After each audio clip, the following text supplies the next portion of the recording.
This is First Contact, Stories of the Call Center. Get ready to dial into the exciting world of call centers with First Contact, Stories of the Call Center podcast. Join us as we share stories from industry leaders, explore the latest trends and technologies, and tackle the challenges and triumphs of the contact center landscape. Fasten your seatbelt for a high-energy journey brought to you by NobelBiz, the one-stop shop for all your call center needs, both in software and service.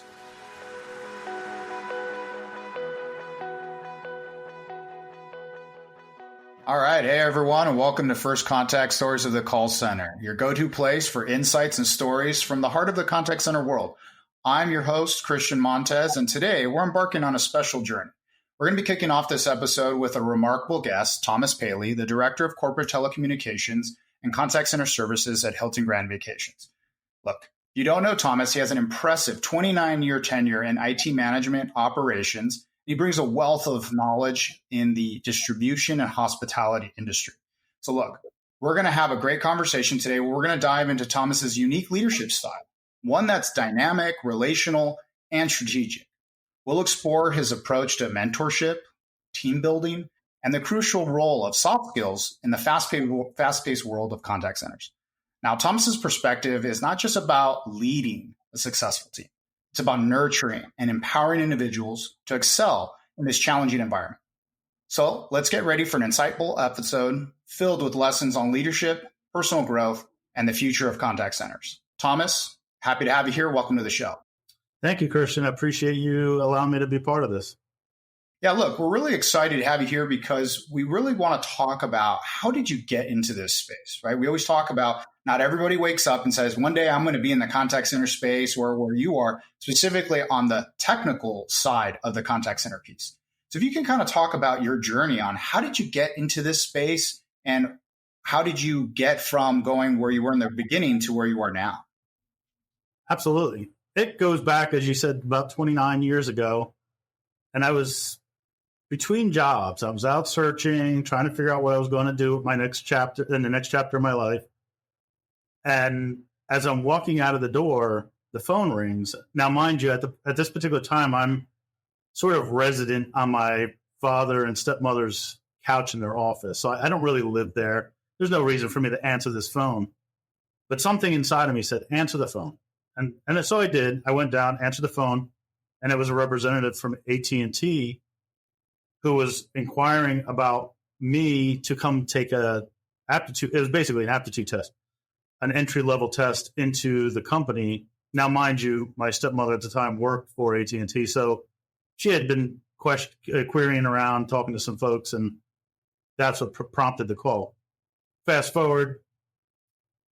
Received the call, say, okay, I can be there in 45 minutes. They said, okay, we'll be there. We'll hold the test. We'll hold a few minutes if we need to. I get there, take the test. Myself and one other person passed the test.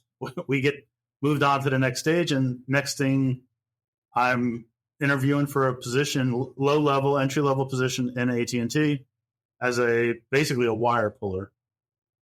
Throughout my career, I just moved up and moved through different facets of technology, went from the wire pulling to street technician to over-the-road engineer. And what I found is, although the technical challenge, the hands-on technical challenge, which I did for 11 years, was interesting to me, it didn't really appeal enough to me or really grab my attention. What did was the broken processes I had to encounter to try to get my job done. And that's what really drove me to want to get into leadership. So I could go down and go through and break down these process issues and walls that we were all encountering. Moved forward to into leadership, and through a course of a couple different job positions over the years, I moved myself around and into these positions, and here's where I'm at today. So it's interesting because we've had, contact center leaders on the operations side, CEOs, presidents, CX experts, tech experts from various companies, and a lot of industry leaders, but this would be the first time we've really brought on a tech leader within an enterprise so that we can kind of look and see from when tech fails, when tech doesn't align with operations in any business, the implementation and management of a tech stack really could define whether that company is going to be successful or not, right? And when you manage and lead those efforts, it could be the difference between being an industry leader or actually being left behind. So I want to kind of focus on your leadership approach, right? You've described your leadership approach as dynamic and relational, strategic, fair, and transparent. Can you kind of elaborate on how these qualities have shaped your management style in such a complex environment when we're talking about IT, tech, and the outer layer of also the contact center space? Well, let's be real. If we look at building an environment, building a cohesive environment, you have to start at the grassroots of it. I'm not your traditional resume reader. I'm not looking for the most certifications or the most wow words on your resume. I'm interested in the dynamic piece of it. How are you going to fit in with the group? Are you going to create, are you going to be part of a team? Can I visualize the team working with you and really trusting you and really supporting you? Because at the end of the day, I think as long as you have a team full of skilled people, I mean, don't get me wrong, you have to have at least the basic skill sets and the comprehension of the job at hand. But at the end of the day, you have a support system. You're not here to be the star. I'm not here to be the star. We need to work together as a team and support each other. And what better way to do that than to bring in folks or grow folks that really want to help each other. And that's, to me, what is rewarding out of the process is to really see the team, just step back and see the team supporting each other and doing it with validity, not because they have to. They really want to help each other. So when you talk about fairness, right, that's such a subjective term, right? And sometimes people will say, well, that's not fair. Or you're saying, well, let's find something that's fair. How do you define fairness, and how do you actually manage fairness when it's left up to interpretation among people? It definitely is. And I think for me, what fair means is looking at the situation objectively. What are we making a decision on? How does it impact you? How does it impact me? How does it impact the third person? We have to look at it in that way. And I think that, to me, is what fair means, is we want to make sure that what we're doing today is consistent with what we're doing tomorrow. And that if I'm doing something or making a decision for you that benefits you, that I can make that same decision for anybody else on the team. And that's where I would tie the fairness together. Yeah, I think when you add that last piece in your leadership approach of transparency, right? That honesty, that openness allows for the conversation to happen. When there's a hidden agenda, when there is an inability for people to feel that you're actually being open and transparent with them, then talking about fairness and whether or not there isn't some ulterior motive becomes very difficult to have. And so it's really important to have that. But to have those kinds of conversations, right? You as a leader have to be able to not only have that confidence, but have a speaking ability, the communication skills to be able to do this. And I know that you've mentioned that you participate in Toastmasters and you engage in networking groups and you do these things to really keep your leadership skills sharp. So for those that don't know what Toastmasters is, can you kind of give us a little insight into what that is? And when you talk about leveraging, engaging, networking, things of that nature, how has that helped and give you the experience to contribute towards that professional development, but also helping others be more successful in their roles? No, sure. So for those of you that know Toastmasters, a lot of people think of Toastmasters as a speaking engagement or a public speaking organization or membership. but it's also a listening opportunity as well as it's a leadership opportunity.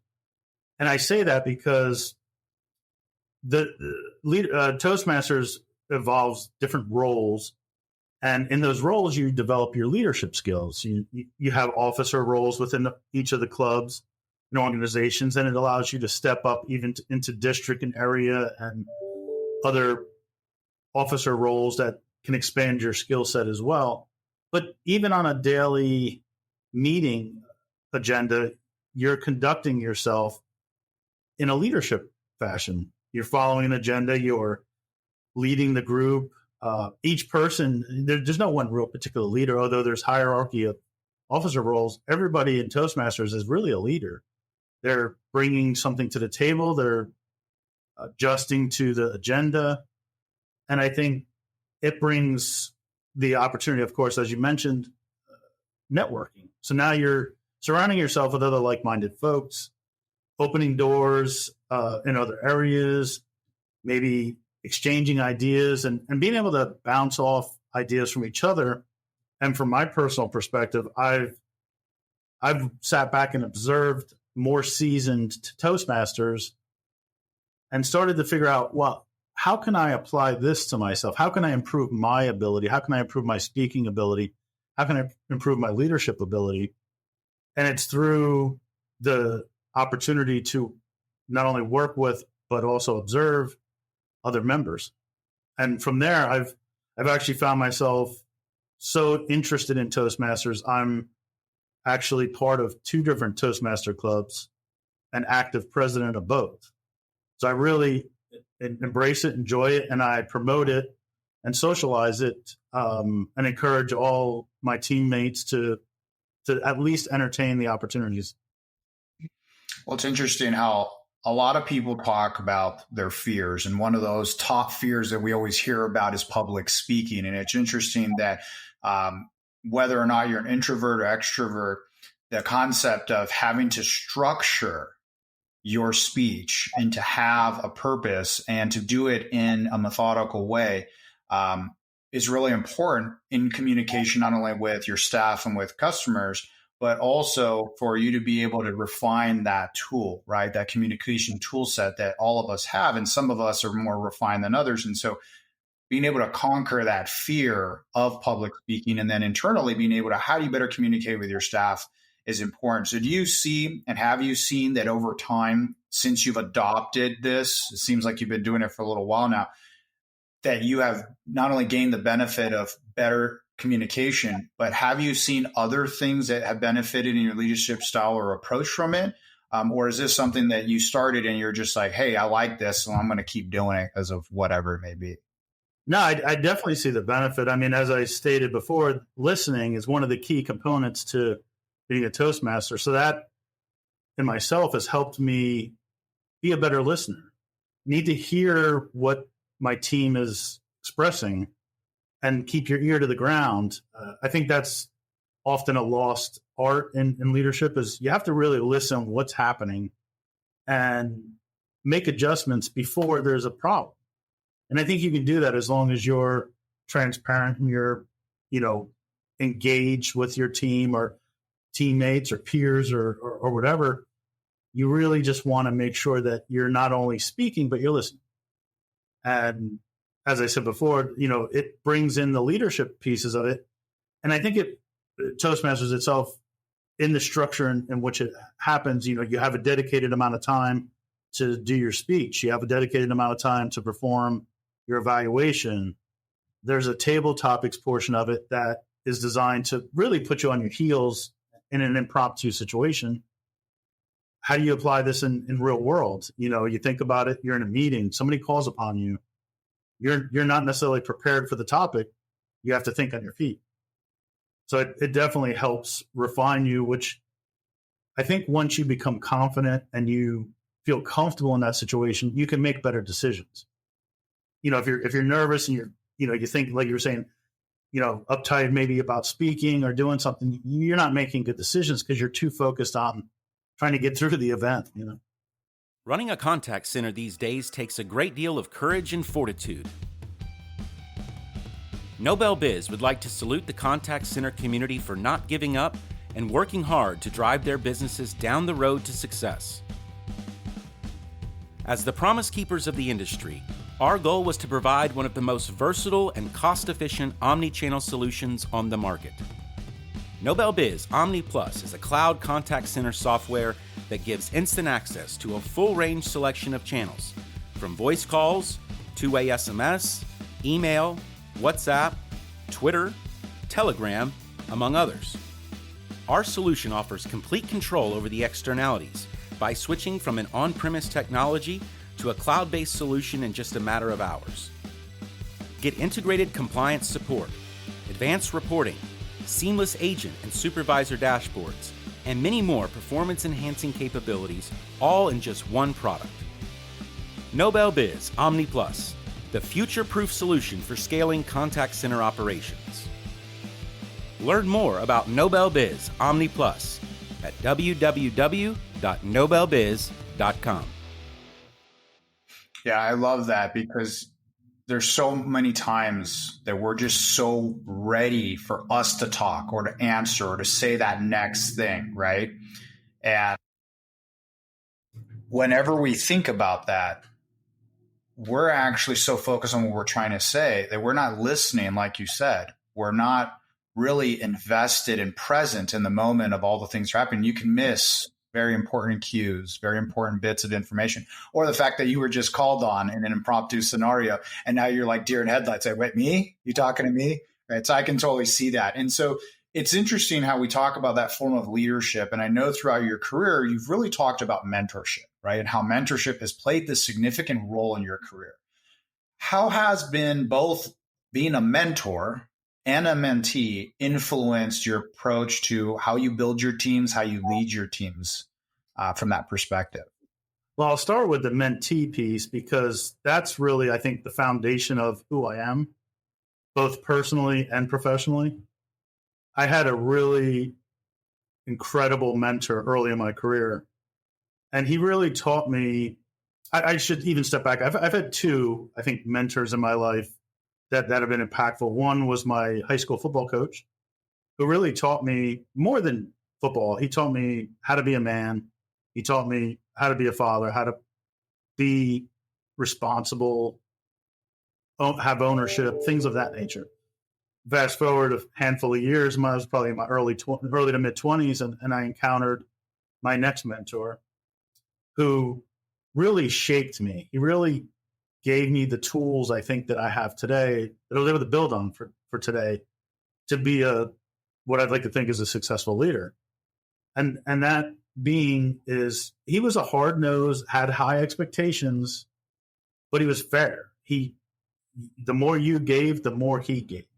And I think that's important. And then that doesn't mean, give me $5, I'll give you $5, or, give me a candy bar, I'll give you it. Just the more I showed interest, the more training he made available to me. The more complex opportunities to solve he gave me. And through that, he was really teaching me how to conduct myself, how to communicate myself without coming across too aggressive, I guess you might say. That he taught me just you can communicate what you need to communicate and get your point across without being offensive. You can be diplomatic about it. And I think that really helped me get to where I'm at today. And therefore, turning around as a mentor, I want to kind of pay that forward. I see that there's blossoming stars, in the organization and within my purview and people inside and outside of my professional and personal life that I want to give them that little bit of extra oomph that I got, because I really look back, that was probably 25 years ago, my work mentor, and I still think about it. I still send him a Christmas card every year, and had an opportunity recently to really just thank him for what contribution he had to me. And I'm not looking for that thanks back, but I'm just thinking to myself, that's how impactful it was to me I want to be able to pay that forward to somebody else as a mentor and hopefully give them some skill set or enhance their skill set or just some guidance on how to approach things and how to conduct yourself. And I just think it's important. I think everybody should have a mentor at some point in their life. So when you think about that moment, right, that moment in which you were embracing that gift, right, of mentorship of somebody, not everybody gets that, right? Not everybody is able to work in an organization that fosters that, or maybe their direct boss or their boss just isn't that way. You know, you go to work, you have a job, you go do your job, and that's what I pay you for, right? But there are those of us like you and I, and like many in our audience, that have had at some point in their career a mentor, right? Somebody who has said, I'm going to now invest into you, whether it's a little thing or a big thing, to help you in some way or another, right? That moment where you realize that that was a gift, or did you, obviously realize that that was a gift, did you take a while to be able to go, now I feel that I can be a mentor for somebody else? Like, do you have a moment in time where you said, now I'm ready to be somebody else's mentor, or I'm worthy of being a mentor? Was there ever anything that kind of went through your mindset or that you've had as a journey from being a mentee to becoming a mentor? I don't know if there was a particular moment in time that happened. What I can tell you is I was probably 25 when I had this mentor, and it might have been 35 when I really embraced. I was a father of 3 and I really embraced, wow, this is what I took away from this. So it didn't happen immediately. I think at 25, I was probably like, this is cool, but whatever. It was really, when I started piecing together and I started finding myself maybe reproducing or conducting myself in ways that I was mentored in. And it was probably not long after that where I think I was like, maybe it's through the parenthood raising. You're basically mentoring your kids, that's what you are. You're a mentor to your kids. And I think through that process maybe is where once my kids, not that they ever not need a mentor from you, but once they were a little bit more self-sufficient, maybe I had a little bit more time on my hand to really think about it and say, you know what, I can be a mentor to somebody else as well.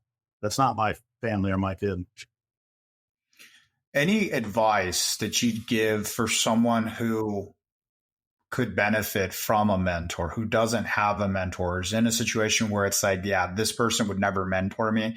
Any thoughts that you've come across that says like, hey, if it may not be your boss, but how would you go about finding a mentor? Should you find a mentor? I would say my first place to look for a mentor wouldn't be necessarily my immediate supervisor.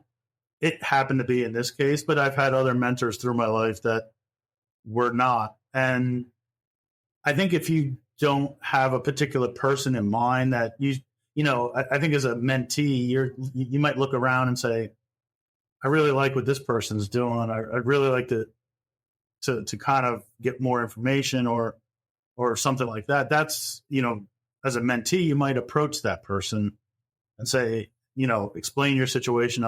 Maybe I'm new to leadership. I'm impressed by your leadership style, and that's what I did later in my career. I actually reached out to somebody that really wasn't socializing or wasn't looking for or looking to be a mentor. And I approached him and said, hey, look, I value what you do and value your opinions. And he was more than receptive. I think a good leader, and you pick out a good leader. If you're trying to emulate yourself as one to someone, your opinion of them must be that they're a pretty good leader. And if that's the case, they're going to be more than receptive to being a mentor to you. So I think don't be afraid to ask. And if you don't know that person, ask your supervisor, ask a friend, ask a coworker. There's plenty of people out there that'll be a mentor. Maybe that's a business that should be be out there. We'll have a LinkedIn for mentors or something. I don't know. Yeah, I think a lot of times those of us are just in the grind, right?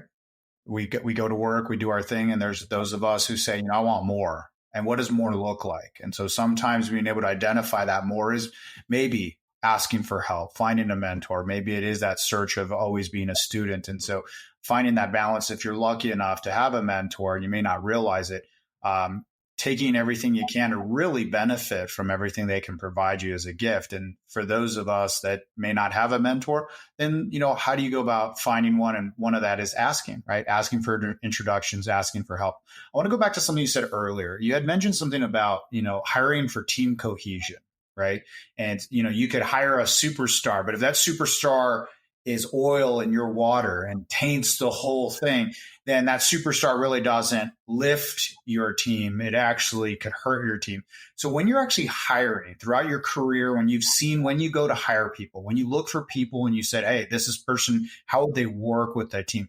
How do you prioritize that fit and that complementary set of skill sets in a way where you know those early on? Are there any things that you take into account or do when you're saying, how would you know if this person is a good fit? Outside of, I get it, they have to have some basic skill sets.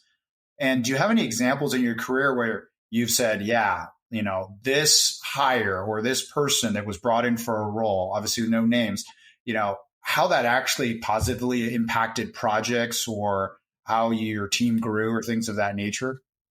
No, it's a great question.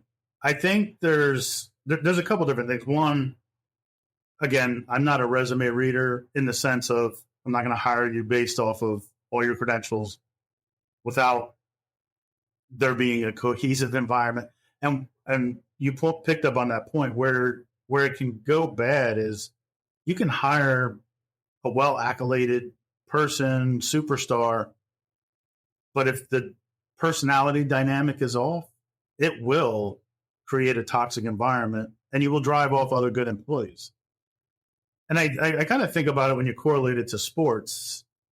You might have a really high paid, super performing teammate. Well, that's great. That's great for the organization. It may bring in a lot of revenue, but how does it really impact the rest of the team? Think about that. I mean, think about if you have that standout that is not well embraced by the team, it's going to create animosity. And you got to be in tune with that. And that's why what I like to do as a hiring manager is incorporate potential teammates into that interview process. A lot of people do panel interviews with other leaders and things like that. And that's great. And it should be, can be beneficial, should be beneficial.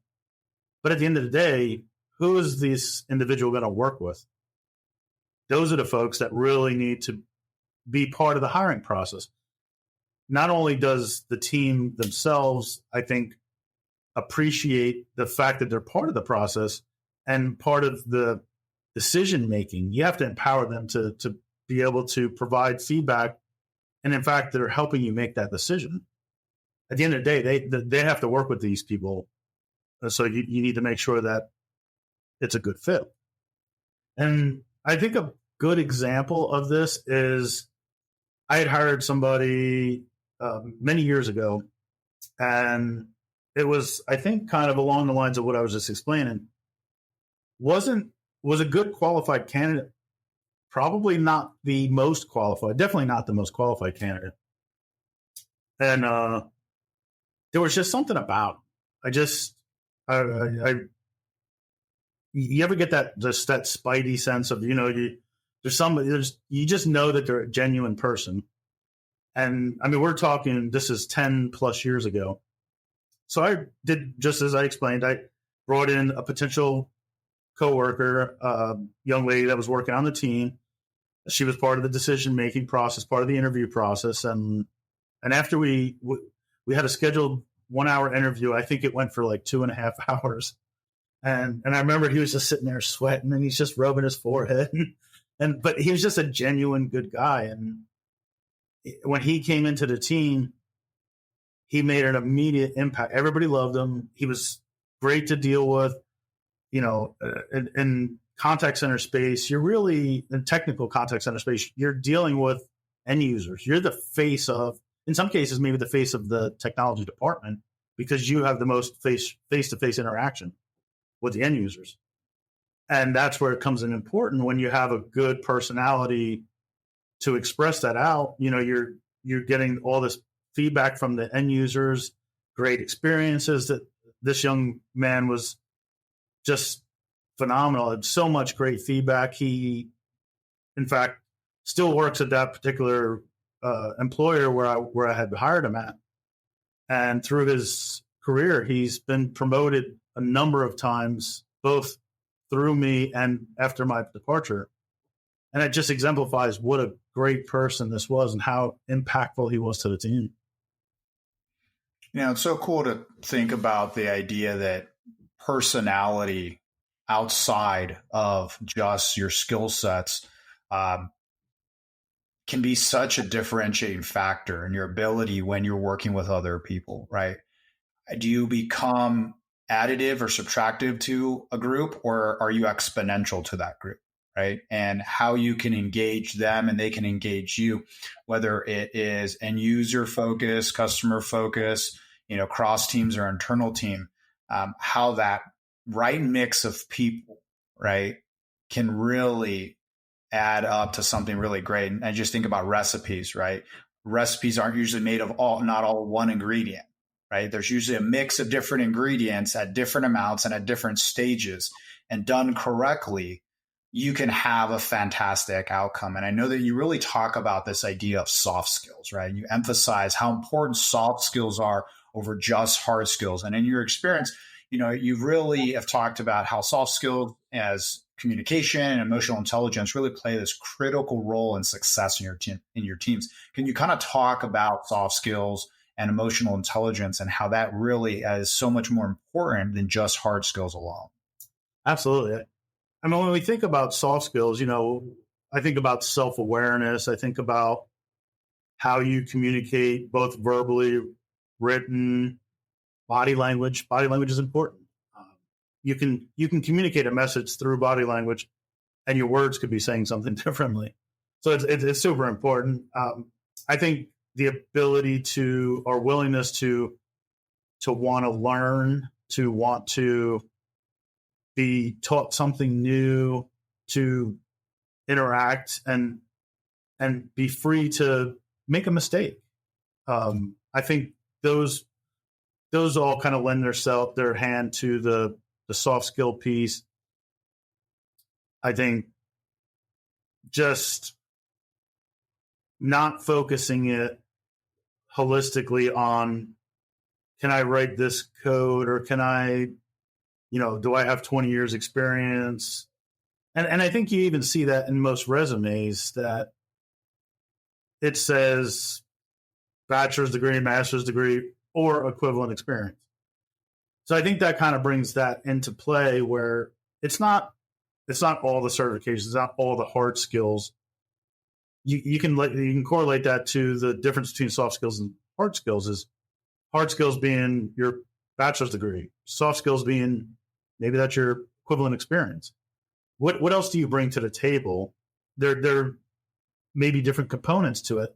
And you touched on something just a moment ago, that a good recipe has a lot of ingredients in it. So my perspective is coming from a contact center scenario, and where you're either working with cross-functional teams or you're interacting with end users. There's plenty of other positions where maybe you're not working in a cross-team environment. Maybe you're more siloed and you're doing a particular function. And in that case, maybe somebody that's well certified and well schooled and well educated and well experienced to do a particular function, maybe they add that same value. I don't discount that, but I'm coming from a contact center experience where your interactions, I think, sometimes are worth more than the technical actions behind it. I mean, at the end of the day, they want the technology to work, and if it doesn't work, they want it fixed quickly. But they want that experience, and I see that all the time throughout my career, that the end users respond well as long as you're transparent with them, as long as you communicate with them, as long as they don't want to hear that something's wrong. But if you explain to them and set an expectation, they're almost always okay with it. As okay as you can be with it if there's something that's not going right. A famous African proverb says that if you want to go fast, go alone. But if you want to go far, go together. At NobelBiz, we have made it our mission to travel far and wide with our partners and clients. As a complete telecom services provider with over 20 years of experience in the industry, NobelBiz offers the only voice carrier network designed with the sole purpose of serving call centers around the world. This contact center dedicated carrier network provides crystal clear voice traffic, up-to-date compliance tools, intelligent routing, and highly secure data protocols combined with 99.9% uptime and easy setup. Our goal for 2022 is to become the ultimate partner and provider for the contact center industry by placing service quality at the top of our priority list. To top it off, at NobelBiz we have the most competitive cost per minute model in the industry. Need proof?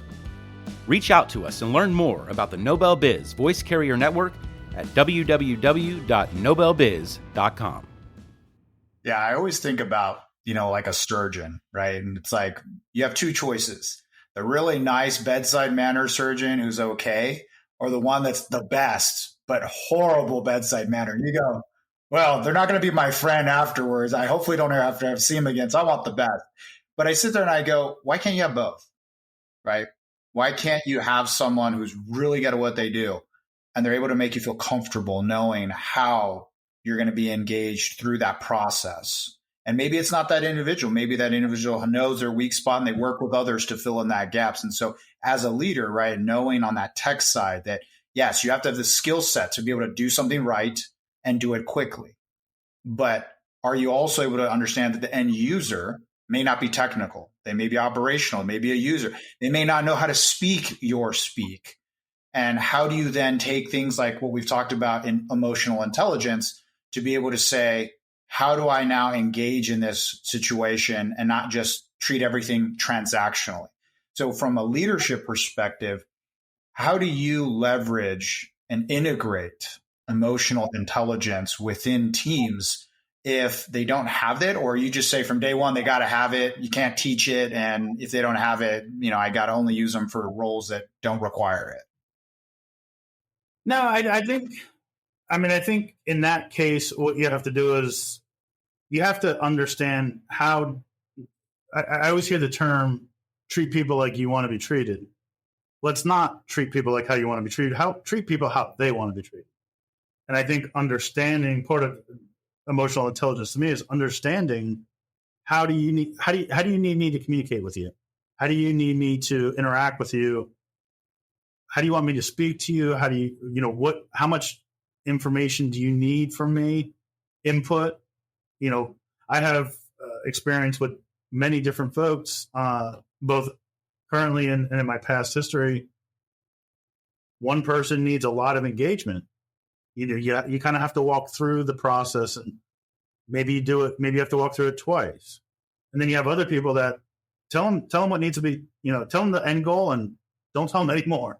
And they're good to go. So I think that's really, to me, the emotional intelligence is understanding who you're working with, accepting that not everybody operates the same way.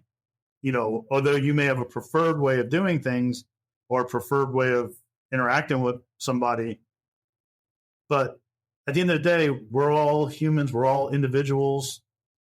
As long as there's an intent to want to work together, then you just have to find a way to interact and figure out how to lead somebody to the end zone, I guess you might say. When we talk about leadership and empowerment, you had talked about liking to empower your team and the power of delegation. But sometimes there's that balance where some people go, yeah, my boss just likes to pawn everything off on everybody else. They don't actually do anything. Anything that comes to them, they just throw it to everybody else. And there's others that use delegation and empowerment truly empowering people to make decisions and get things done as a way to build the future generation of leaders, right? So when you look at that dynamic, I'm sure you've experienced both, right? Where you've been empowered and ones where it's just like, yeah, just give it to Thomas. He'll figure it out just because they don't want to do it, right? How do you balance being able to manage empowering people and delegation in a way that is fulfilling and helpful versus being known as the guy that just throws stuff that's on your plate on somebody else's plate because you're not going to do it? Well, I see that as two different things. So you have empowerment and you have deflection.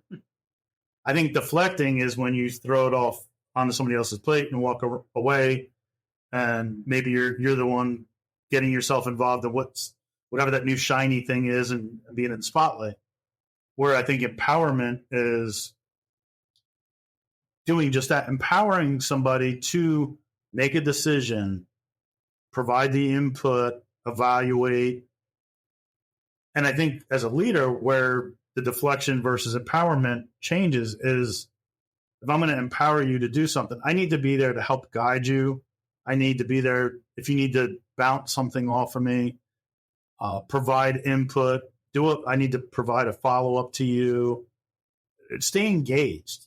I'm not throwing it on your plate and walking away, but at the same time, I'm empowering you to take charge of that situation, work on it, but don't be afraid to come to me if you need more guidance. If you don't know what to do or you encounter something that you're unfamiliar with.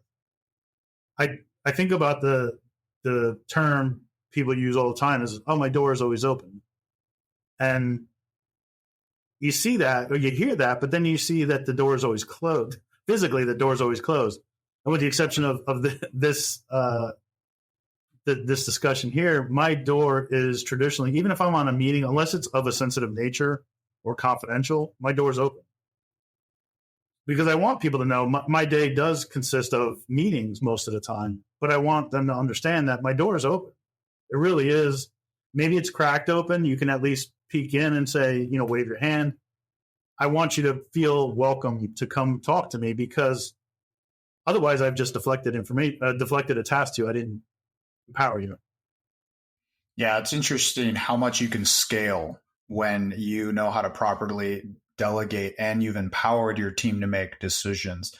And when you have a team that you truly trust, right, versus micromanaging, it's interesting to see how often not only will they do stuff that is good enough, but sometimes better than you would have done, right?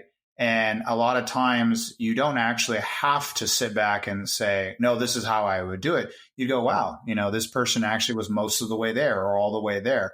And you can now just say, yeah, go for it. And over time, they can go ahead and do those things on their own. So I want to shift the last bit of our time to a couple of different topics. One of them is really more on the tech side, right? From the perspective of trends. What are you seeing in the industry right now as far as tech, on how it's evolving, or things that you see coming in the near future? Anything that comes to mind that you're seeing or you're excited for to come into the near future? Well, I think about, as we, in general, regardless of what industry you're in, the customers are changing demographics. We're looking at, transitioning from baby boomers to Gen Xers to millennials, and we have to be cognizant of that. How do these folks want to be interacted with? So I think trends, when it comes to trends, what I see, I'm being a millennial myself. Sometimes I want to talk to you, and sometimes I don't. Sometimes I want to just go on and self-serve. So I think trends that I see that are maybe, my opinion, the way of the future are ways that I can interact with you, feel like I'm talking to you, but maybe not necessarily talking to you, not waiting 30 minutes to talk to you, but also having that option to go in and quickly, I know what I want to do. I want to change my satellite subscription or something to that nature. I need some help. I have questions that go far beyond just going on to the portal and click, click, click. I need some clarity. So I think having that interaction, which probably lends itself to AI, is kind of a trend that I see. There's benefit there. There's value. Yeah. So talking about AI, right? It's kind of like the buzz topic, right? Everybody's talking about AI. If you don't have AI, you'll be left behind. We hear about all the use cases that are out there around AI. At the same time, though, we also see that sometimes there's not very good use cases for certain applications of AI, or that people don't know really how to prove ROI on AI, right? It's a cool thing, but it's like, is it just a shiny object? And there's other places where we're seeing, wow, like you can do that today. And that applies to all kinds of industries and things. Have you interacted with anything AI wise recently, or do you see or anticipate AI working in a certain way that is exciting, or is it still too early to tell? I definitely think the potential's there. I think it's still so close to its infancy that who knows how this is going to evolve. I mean, we've seen chat GPT, we've seen generative AI and voice AI. And there's, the way I see it is, going back to my example before, is maybe I want to change my subscription to something. I have questions. I don't necessarily want to sit in queue, wait 30 minutes, talk to somebody to just ask these simple questions, but I need more help than just clicking on a button. Well, what better way than to have some sort of an automated ability to interact with a knowledge base verbally, so I can get that question? Because I think it's sort of proven that we don't speak in succession necessarily. We're good. As humans, we're kind of like a little over here and a little over there, and something spawns, we think of another question that's not related to the first question. And I think that to me is where I see the future of it, because the traditional, say, IVR perspective, that's too transactional. It's yes or no. White or green or whatever. It's there's no intelligence behind it to change direction on the fly. And I think the same holds true with like chat and other forms of communication, because again, depending on the generation, they may not want to speak to you, but there's always a time where you need to speak to somebody, I think. And I would fear the day that we get to a point where I do need to speak to somebody and there's nobody to talk to. Yeah.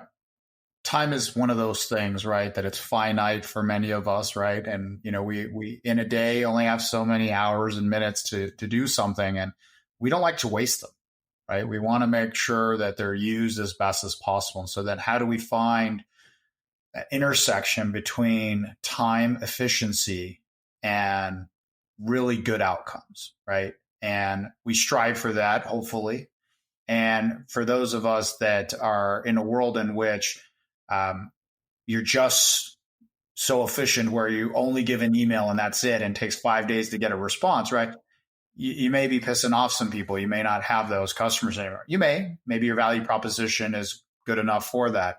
But I think if you're in the business of selling a service or a product to a human being, you should probably know that human being well enough so that you can start to curate your technology stack in a way that allows you to find them where they want to be found, how they want to be found, when they want to be found, and make it as painless and frictionless as possible. And yeah, that means extra work. Yeah, it means extra time.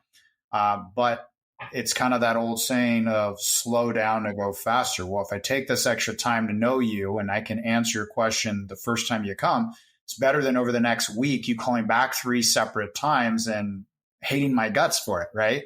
So it'll be interesting to see how AI can help those self-service instances you're talking about, and also where it's going to help human beings when a human conversation or interaction is the preferred method, but where AI can still be leveraged and helpful in those situations.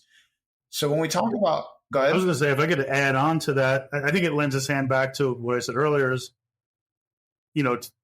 being a leader, or being, in this case, the AI technology or an organization, is interacting with people the way they want to be interacted with. So I think it just kind of goes back to that mindset of, we don't want to force upon somebody an interaction method that they're not comfortable with. So when you get to the thought of what does the future hold, you're right. I may want to just if I'm trying to renew a subscription to something, I may just want to, I may want to talk to somebody. I may be the person that wants to talk to somebody every time, but the person next to me may be of the mindset that, you know what, there's never a time when I want to talk to somebody, but I want to have that ability to have that interaction, move on, be done in 2 minutes or whatever. That totally makes sense. And again, it just like you said, exactly spot on. Know your customer. And when I say customer, it's not always just an external customer, right? It's also the internal customer. Your staff is your internal customer. Your team, all the different staff in a company is your internal customer in many ways. So I know that we're running out of time, and I want to just tap a couple more things, right? What is that advice that you would give to any future generation of contact center technology leader, or just somebody in the space that's trying to figure out what to do next? How do I stay motivated? How do I stay engaged?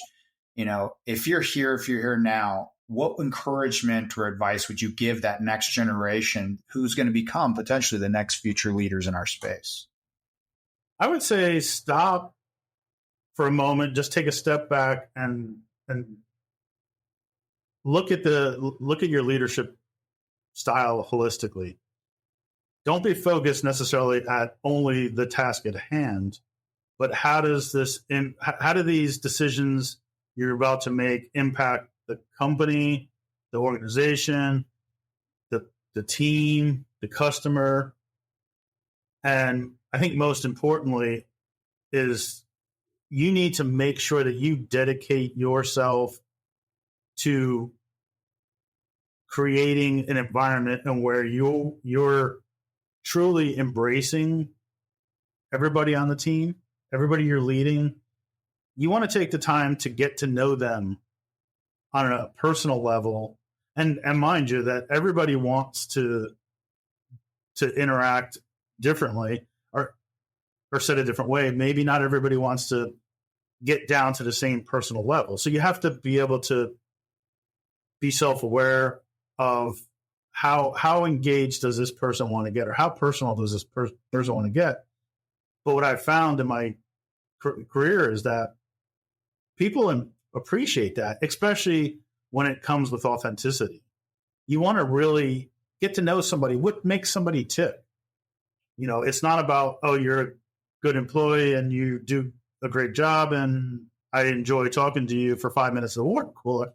It's, what do you like to do as a person? And again, different people have different abilities or wants for you to get that, how involved they want you to get. And as long as you observe that and understand that, I think it goes a long way. So I think that's also a lost art, is just creating what I want to say is like a friendship with these folks that are on your team. They're yearning for that. And if you provide that kind of environment, I think they'll just, you said it before, they go above and beyond. They'll do great things. You don't need to be over their shoulder teaching them great things. They're going to do those things on their own. We hire great people, smart people, to do smart things and tell us how we should be changing our directions and things like that. I mean, that's what leadership is. And I think it's just being more engaged. I think you really have to that would be my advice, is just stay engaged with your team and what their likes are and how they want to be interacted with, and the rest will kind of fall into place. Yeah, I love how you get beyond an employee number, beyond a title. You get down to the business of people, right? And how do you get people to buy in to what it is they can do to make a difference? And when they go from this is a job to I can make a difference and this is how and what I do to make a difference, it can be exponential on how much more not only productive people can be, but they don't call out as sick as often. They're going to be way more willing to go the extra mile because they know they're valued, and be able to do what you've said and say that, someone's value isn't just how much their salary is. Sometimes it is exactly how they feel they're treated, their career path, their ability to be invested into, to have mentorship and things of that nature. So it's great to hear that that's part of not only your approach, but things that you're actively doing. So to kind of finish this off, non-leadership, non-work related, of course, outside of that professional life, what inspires you? What gives you that drive for creativity and problem solving? Do you have hobbies or interests or, things that you really draw upon to be able to fill that cup of yours? I do. And I have several things that I like to do, but probably most importantly is one of my most passionate hobbies is building, modifying, or creating custom motorcycles. And in that process, I've done over the years, it's evolved. I used to race, drag race a car. So I was hands-on building cars.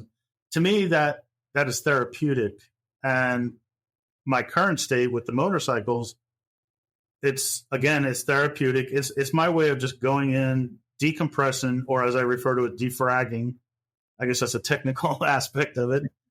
But it's just a way for me to forget about my adult problems for a little while and get my hands dirty and just create something new using my head, using the vision in my head. And where I find the values in there is it allows you to be creative.